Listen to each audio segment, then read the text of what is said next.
Parfois, il suffit d'une seule histoire, d'une seule consultation, pour mettre en lumière les failles de tout un système. Aujourd'hui, on va se pencher sur une expérience qui a commencé par un petit bobo, un truc de rien du tout, et qui s'est transformée en un véritable cas d'école sur notre rapport aux soins. C'est l'histoire de 2 consultations, et vous allez voir, c'est assez édifiant. Tout commence avec ces mots, des mots lourds, chargés d'une angoisse qu'on peut presque toucher du doigt. DMLA, cataracte, ce sont des diagnostics qui font peur, qui évoquent la perte, le handicap. On sent la panique dans la voix de cette patiente. Mais ce qu'il y a de plus fou, c'est que ce n'est pas du tout pour ça qu'elle est venue consulter au départ. Non, ce diagnostic terrifiant, ce n'est que le point final d'un parcours qui, lui, a commencé pour une raison bien plus banale. Et ce qui s'est passé entre le début et la fin, eh bien, c'est une illustration parfaite d'une médecine qui, parfois, perd complètement le nord. Alors, à l'origine de tout ça, il y a quoi? Un simple orgelet. Vous savez, cette petite inflammation de la paupière, c'est désagréable mais c'est bénin. Comme son ophtalmo habituel n'était pas dispo, elle s'est tournée vers un centre qui proposait un rendez-vous rapide. Bref, une situation ultra classique. Et c'est là que les choses commencent à déraper. À peine arrivé dans ce nouveau centre, l'ambiance est étrange, froide, mécanique. Le contact humain, il est remplacé par un protocole, une série d'instructions. C'est la machine qui prend le relais, avant même qu'un seul mot sur son problème ne soit échangé. Le parcours, c'est une succession d'étapes complètement déshumanisées.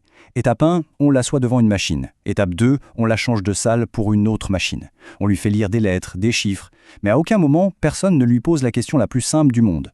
Pourquoi êtes-vous là? Elle devient un objet sur une chaîne de montage et le médecin, à lui, il n'intervient qu'à la toute fin. Et voilà, on touche au cœur du problème.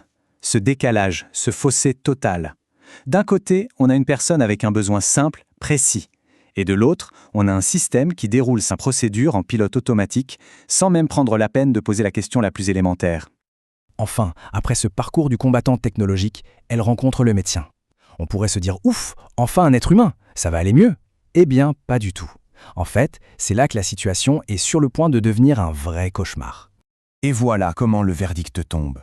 Ce n'est pas une conversation, c'est une sentence. Brutale, froide, sans la moindre explication, sans la moindre empathie. Vous avez ça, prenez ça, au revoir. Le soin est réduit à une simple transaction.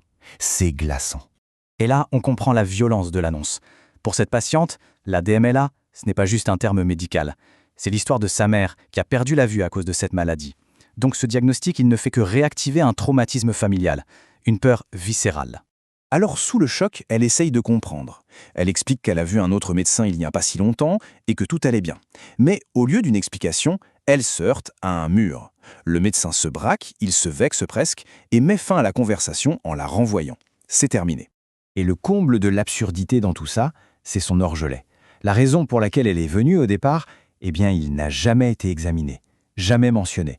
Le protocole a été suivi à la lettre, mais le soin, lui, a été complètement zappé. Au-delà du choc émotionnel, cette consultation ratée, elle a un coût bien réel.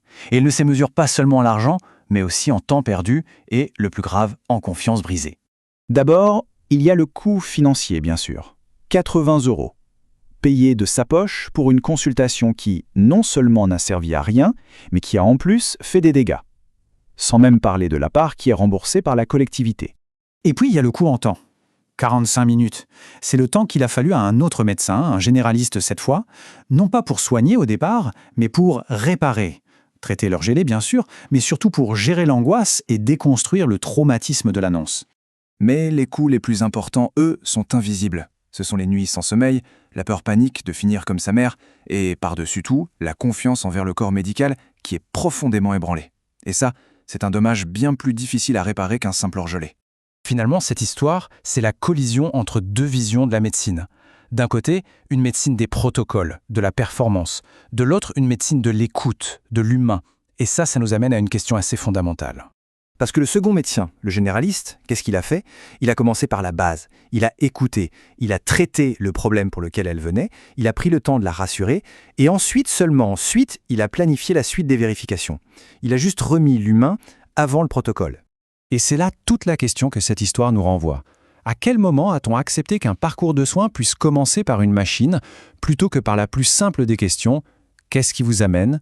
On a peut-être un peu perdu la réponse en cours de route.